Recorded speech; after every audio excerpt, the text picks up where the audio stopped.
2006 में सनी देओल और विवेक ओबरॉय का एक ऐसा मूवी आता है जो कि बॉक्स ऑफिस में इतना अच्छा परफॉर्म तो नहीं कर पाता, लेकिन जो इसका कॉन्सेप्ट है वो कई लोगों को बहुत पसंद आ जाता है और उन्हीं लोगों में से एक मैं भी हूँ। जी हाँ दोस्तों, आज हम बात करने जा रहे हैं नक्शा मूवी के बारे में।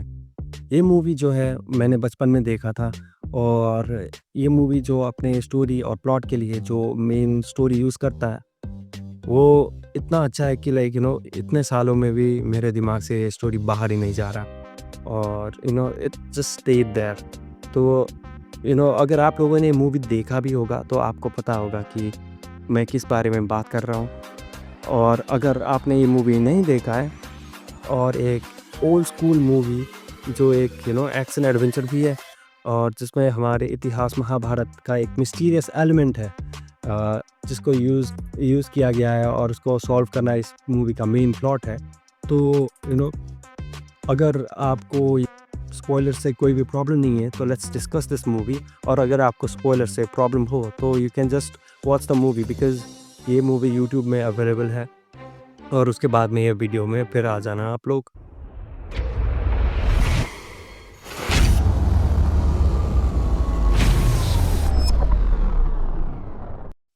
तो हाय दोस्तों, welcome back to K way we talk about all things pop culture.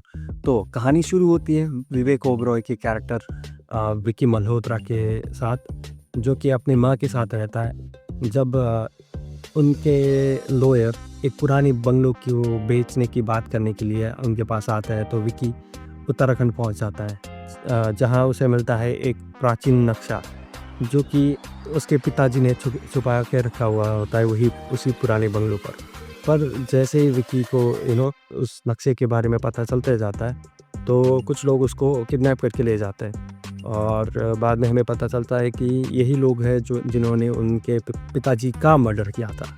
तो दूसरी तरफ उनकी माँ अपने बेटे को बचाने के लिए या फिर रेस्क्यू कराने के लिए उनके पति की पहली बीवी के पास जाती है और इससे हमें ये पता चलता है कि विवेक ओबरॉय का जो कैरेक्टर है विकी का एक हाफ ब्रदर भी है, वीर मल्होत्रा, जो कि सनी देओल का कैरेक्टर है, जो उत्तराखंड में एक बैड पुलिस ऑफिसर होता है।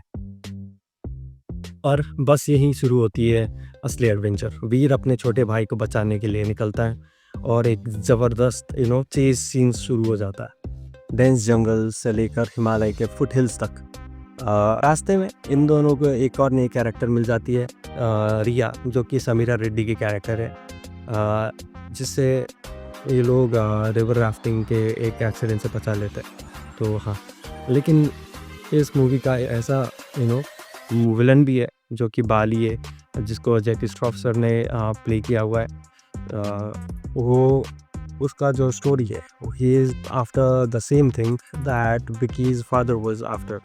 सो बाली का असली मिशन था कि एक ऐसी डिवाइन चीज़ को पाना जो कि एक आदमी का अमर भी बना सकता है। तो महाभारत के महान योद्धा कर्ण का कवच और कुंडल यही अर्थ में ही कहीं पे छुपाया हुआ है और वो जो विकी को नक्शा मिलता है वो नक्शा उसी कवच और कुंडल के बारे में है। तो हाँ, तो बाली इसको हासिल करने के लिए बहुत कुछ करने की ट्राई करता है, लेकिन वीर और विकी जैसे तैसे करके उसको स्टॉप करने की ट्राई भी करते हैं बहुत ज़्यादा, पर लास्ट में जाके बाली को वो कवच मिल जाता है, ठीक है। और जो फाइनल शोडाउन है उसमें वीर और विकी को एक ऐसी बात पता चलती है जो कवच और कुंडल का एक फेटल फ्लॉ होता है, तो उसकी वजह से वो लोग बाली को रोक लेते हैं। चलो अब बात कर लेते हैं मूवी के पॉजिटिव्स और नेगेटिव्स के बारे में। तो अगर पॉजिटिव्स की बात पहले करें तो नक्शा का कॉन्सेप्ट जो है बहुत यूनिक था और बॉलीवुड में ऐसा माइथोलॉजिकल एडवेंचर मूवी बहुत कम बनी है। I would say this movie specially is really good with its plot because इसका प्लॉट बहुत आगे था इसके टाइम के हिसाब से। I mean just think about it, Brahmastra का जो प्लॉट है it is very similar to this idea. Plus उस टाइम के हिसाब से एक्शन और जो एक्शन सीक्वेंसेस और कोरियोग्राफी है वो काफ़ी अच्छा है। और इस मूवी में बहुत सारे नेगेटिव्स भी है। तो पहली चीज़ है सीजीआई और वीएफएक्स उतने अच्छे नहीं है इस मूवी के। आई मीन उस टाइम के हिसाब से तो ठीक ही थे, पर अभी इतना अच्छा स्टैंड नहीं करता हूँ। और कहानी में बहुत सारे लूप होल्स भी है। पर हाँ, आई मीन और एक और बात है कि कहानी काफ़ी जगहों पे बहुत लाइक ड्रैग भी करता है। तो नक्शा एक कल्ट क्लासिक है या फिर एक वेस्टेड अपॉर्चुनिटी? अगर आपको माइथोलॉजिकल एडवेंचर और फुल ऑन एक्शन पसंद है तो ये मूवी आपको एंटरटेन तो करेगी। लेकिन अगर आपको एक टाइट स्क्रीन प्ले और हाई क्वालिटी एग्जीक्यूशन एक्सपेक्ट कर रहे हैं इस मूवी से, तो I don't think you should be watching this movie. I mean उस टाइम के हिसाब से ये मूवी काफ़ी अच्छी है, बट लाइक इसमें बहुत सारे नेगेटिव्स भी हैं।